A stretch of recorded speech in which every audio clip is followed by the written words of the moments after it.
Station 9 was at the end of a snowbound dirt road, so far from the town center that sometimes ambulances took more than 20 minutes to return. The front window was frosted over from early November, the ice clinging to the inside of the office. Walls thick enough to keep it cold like an unplugged freezer. There was no one here but me, and lately. A dog. My name is Walter Jennings, 68 years old. A firefighter for 31 years, retired on the day the station was decommissioned. They moved the team to the center, gathered people and equipment. I asked to stay. Not because I missed the job, but because I wasn't used to going home anymore. Live in the old office, a wooden cot placed against the wall, a water heater connected to an electric kettle, a wardrobe containing only 2 uniforms and a long grey coat. Every day I wake up at 5:30 in the morning, sweep the floor, clean the car windows, check the radio and write in the logbook. The station is inactive. But I still keep the same shift, the night shift, from 9 o'clock to morning. I work, not because anyone tells me to, but because I haven't learned how to stop yet. The dog arrived on a Thursday afternoon. I remember it clearly because I was sitting outside, sharpening an old fire shovel. A pickup truck stopped in front of the gate. The man didn't get out, just opened the back door and shouted into the station. "We're dropping off a Malinois. Vaccination records are in the bag." I saw it step out of the car alone. No barking, no growling. It walked straight through the gate, sat down 3 meters from me, silently. I didn't say anything, nor did I chase it away. Dogs aren't something I care much about. But it looked at me as if it knew it would be staying here for a while. I let it in. It was still light, but the air was cold enough to see your breath when you spoke. I put a bowl of water next to the toolbox. It drank and then lay down in the corner, curling up as if it had been there before.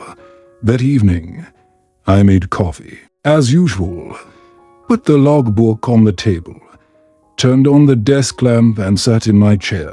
It was still lying in the same place, eyes open, motionless. I typed a few lines into the logbook. Weather, 0 degrees, light snow. Night shift started at 21 o'clock. Force, 1. I hesitated. Then wrote a small line at the bottom of the page. There's a dog, unknown name. The next morning, it was still there, no leash needed, no scratching at the door, no chewing on anything. I opened the door to the yard. It followed, not fast, not slow, keeping a distance of exactly 1 arm's length. Wherever I went, it stopped there. No need to call. I checked the door of the CO2 tank storage room behind the station. The door was bent out of shape from a windstorm 2 years ago. I sat down and used a crowbar to pry the hinges back into place. It sat next to me, silently. When I stopped to stretch my back, it brought its head closer, then withdrew, without touching. I said softly, without looking at it, "No need to get familiar. Just stay here. Keep quiet. Don't get in the way."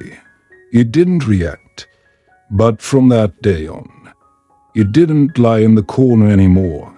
It lay at my feet whenever I wrote in the logbook. The kid Ben started coming by again the following week.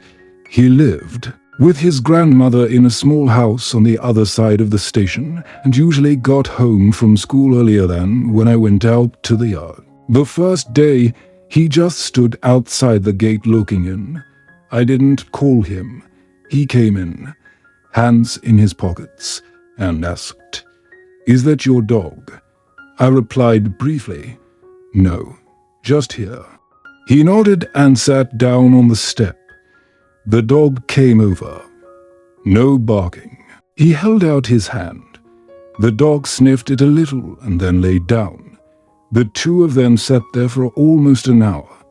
No one said anything else. That evening, I added to the logbook. Ben came by. Not noisy. The dog didn't react. I didn't name it. But Ben started calling it Ash. I didn't correct him. The name stuck to it like ash clings to clothes after a fire. Maybe the kid saw something in its eyes that I hadn't noticed yet. One day, I opened the fire cabinet to check the wiring. Ash sat behind me, resting its chin on my leg. I turned around. It didn't back away. I looked down. Not your shift. It remained.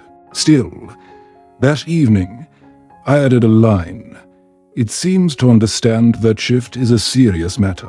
And then, the first snow night arrived. The first snow fell on a Friday evening. Exactly 10 days later than usual. I remember because last year, snow covered the roof from the end of October, causing radio interference for 3 days. Ash lay under the table, as usual. The radio was placed next to the coffee pot, a faint crackling sound coming out in intermittent bursts. I wrote in the logbook, 21:05. Light snow. The sky is still. Night shift. Begins. Ash. Present. No further requests. The outside lights were dim behind the frosted glass. The wind whistled softly but steadily, like a leaky fire hose. I sat quietly listening, not thinking about anything specific. Nothing usually happens on nights like these, but near 10 o'clock, there was a knock at the door. Quick, hurried, pressing, not in a regular rhythm.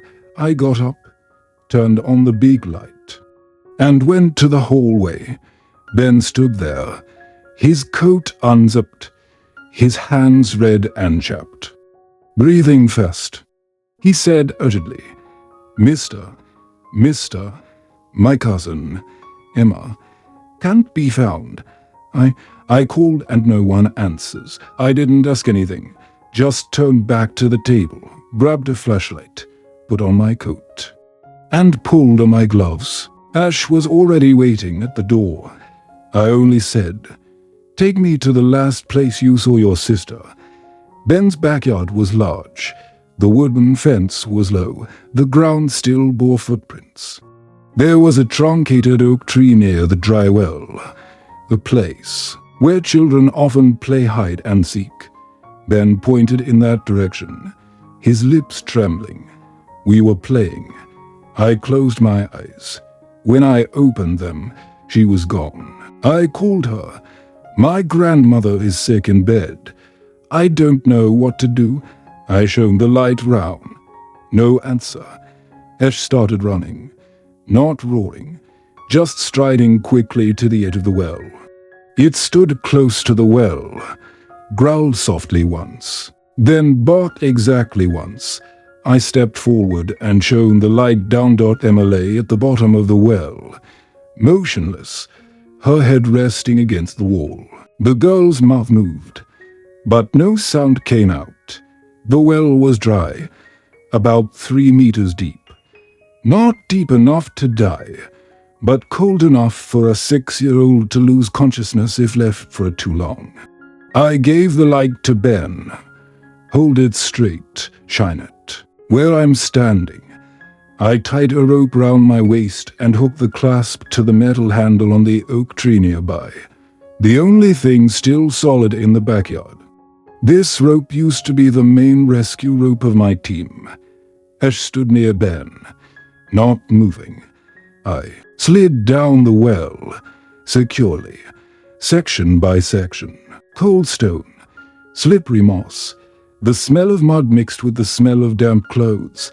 Emma opened her eyes when I touched her hand. Her body trembled like a string. I said quietly, "It's okay. I'm here." I wrapped her arm round my neck, kept her head from bumping into the rocks, then signaled Ben to pull gently. Ash stood still the whole time, not barking, not retreating, just looking down, reaching the edge of the well. I laid Emma on my coat, checked her pulse, still steady, cold but not turning blue. I wrapped the coat around her and carried her back to the station. I put Emma on the cot, turned on the electric kettle, added sugar to the hot water, and blew it to cool it before letting her sip it. Ben stood close by. His face was pale then, his mouth pursed. I said, "It's okay. Your sister will be fine." Ben bowed his head and said softly, as if afraid of breaking his voice, "I don't know what to do. I just thought of you and Ash." I didn't answer, just turned to look at Ash, who was now lying on the floor, his head resting against the cot, his eyes unblinking. I wrote in the logbook, 2247, directly received a situation, missing child, resolved. Emma is safe. Note, Ash independently identified the victim's location assessment. Has the potential to react to the scene. The next morning, Ben's grandmother came to the station. In her hand was a paper bag containing a pot of tea and some baked cakes. I let her sit down and poured tea into 2 cups. She didn't say anything. At first, just sat looking at the girl sleeping soundly in the blanket. After a while, she said, in a voice not as shaky as I expected, "Not everyone is strong enough to get up in the middle of the night. Tea, but you came, both you and him." She looked down at Ash. I also looked. I didn't respond, just tapped the table lightly, then got up and went to pour more water. That evening, I wrote on the first page of the new notebook, "Record, not for memories." Just so we don't forget that a station once operated, and a dog, without anyone telling him, found the person who needed rescuing himself. After that night, things didn't change immediately, but I knew I had just stepped into a different rhythm of life. Emma woke up before dawn, lay still for a moment, and then burst into tears, not because of pain or cold, but just because she realized she wasn't in a familiar place. I took her home, telling Ben to keep it a secret. No need to tell anyone, no need to make a fuss. The person who was saved would remember, but I didn't need anyone else to remember. I didn't write the date on that day's page, just left it blank. Something should be kept in memory. Ash began to follow me more regularly after that. Not only in the station, but whenever I went out to the yard too. Wash the car, check the warehouse, clean the wood stove chimney. It followed me like a shadow with weight. I didn't give orders, nor did I need to talk to it. It didn't need praise, didn't need a pat on the head. It just needed to be with me. Ben still came every afternoon, often saying nothing other than sitting on the floor, drawing nonsense in my notepad. Once, he gave me a piece of cardboard. He wrote the crooked words himself. ASH Team 2. I didn't laugh, nor did I nod, but I put the card in the top compartment of the old filing cabinet, where I used to keep mission maps and the team's shift schedules. The second incident happened on a foggy night, about 2 weeks after Emma was rescued. The radio was heavily distorted at the time, only hearing fleeting waves from the central station. I was about to turn off the machine when I caught a short news item, as if slashing straight into the ear in the thick air. North of Route 12, medical signal, no vehicles near the scene. I didn't hesitate, grabbed my coat, checked the flashlight, turned to Ash. It had stood up since I turned the radio knob. I didn't need to say anything more. 10 minutes later, we were in front of the small house on the edge of Route 12. The door was ajar, the lights inside not on. I knocked gently. Firefighters. Did anyone call for help? No response. But Ash had stepped onto the porch, its nose pressed close to the floor. 1 circle, 2 circles. Then it headed straight inside. I followed. Through a short hallway was a small living room. Someone was sprawled on the floor next to the sofa. An old woman, not moving. I leaned down and checked her pulse. Still there, weak. Her body was freezing. Her mouth was open. Probably fell from the afternoon. I used a damp cloth to wipe her face, pillow her head on my coat. Then called the headquarters directly using the old cell phone that I still kept out of. Habit 18 minutes later. The ambulance arrived. 2 young nurses stepped in, a little slow when they saw me. "Mr. Jennings, are you still on shift?" I didn't answer.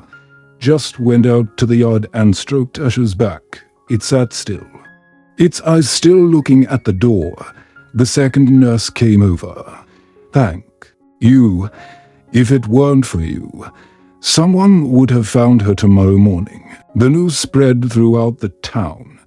Not loudly, but enough for me to hear a few people greet me differently than usual when passing the station.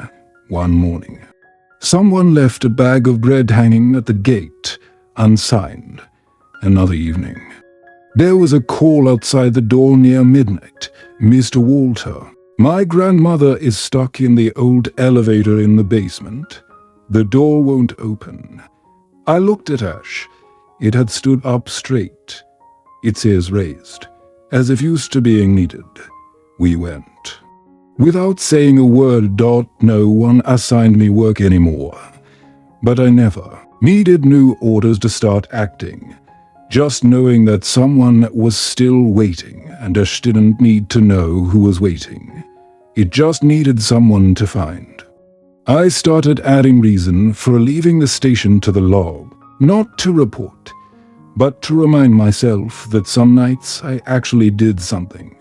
That evening, when I returned, Ash lay at my feet. I poured coffee and looked at it longer than usual. It looked back. And blinking, I put my hand on its head. No rubbing, no patting, just left it there for a few seconds. I think it understood. And I also began to understand that what keeps an old man staying is not habit, but when we know we are not completely alone. I'm not as healthy as I was last year. My back is an inch shorter. My hands start to shake when I make coffee. My eyes are worse. I have to shine the light closer to read the words in the logbook than usual. But I still wake up. At 5:30, still tap into the log regularly. Still clean the car windows every morning. Even though the car probably doesn't have an engine inside, Ash has also gotten a little older. Or maybe it just learned the habit of slowing down from me. It doesn't jump 3 steps at a time like it used to, but it still gets up every time I get up. Sometimes I pretend to just get water, to see if it follows. It still follows, quietly. Never going ahead. Each week, I receive another small message, tucked under the door. Sometimes it's the name of an old person who needs to have their gas tank checked. Sometimes it's a piece of paper. My child shows signs of seizures when sleeping, but no alarm has been triggered. I don't know who writes them. I don't need to know. Ash, and I still go. Still handle it. Neatly. No one takes pictures. No one makes videos. Ben is growing up fast. His voice has changed. The way he straightens his shoulders and looks me straight in the eye when he speaks is also different. One afternoon he stood outside the yard, holding a printed paper. I'm signing up for the reserve team at the central station, I nodded, not speaking. He smiled. I want Ash to go with me later, if you get tired. I looked down at the dog. It wasn't looking at me, just breathing evenly, as if waiting for an answer with action. I didn't answer immediately, just said, "Not today." I think more about stopping, not because I'm tired, but because I'm starting to feel like I should let others do the rest. I don't need to be everywhere. I just need to know that someone is continuing correctly. Ash will follow someone who knows how to keep quiet, knows how to step in at the right time, without needing to stand out. I believe Ben will learn that. Maybe he already has. Last week, I wrote slower. My hand hurts a little every time the weather changes. Last night I wrote this, 21 o'clock. Shift begins. Ash. Ready. Strength still enough. Well, still intact. May not write regularly every day anymore. The greatest lesson I have in life didn't come from running into a fire, nor from losing the people I love. It came from opening the door once, receiving a dog that I didn't choose, then realizing that some things don't need explaining, don't need orders, still know how to stick together. I'm not good at saying encouraging words. I don't like teaching anyone how to live, but if anyone reads this notebook again, if anyone asks me what I did after I retired, then I can answer. I kept watch at night, not to watch for fire, but so that no one has to be alone if something happens. When no one else is awake. Tonight, Ash is still lying under the table. I put my hand on its head, this time longer than usual. I'm not sure how many more times are right, but I know that at some point, Ben will knock on the door, saying it's his turn. Then I'll give him the notebook, without any instructions, because this notebook doesn't record regulations. It just records who was there. And perhaps that is enough. Station 9 Walter Jennings Night Watch, 31 years note. No shift off. Co-watchman. Eshmelenoir watches until the need no longer exists.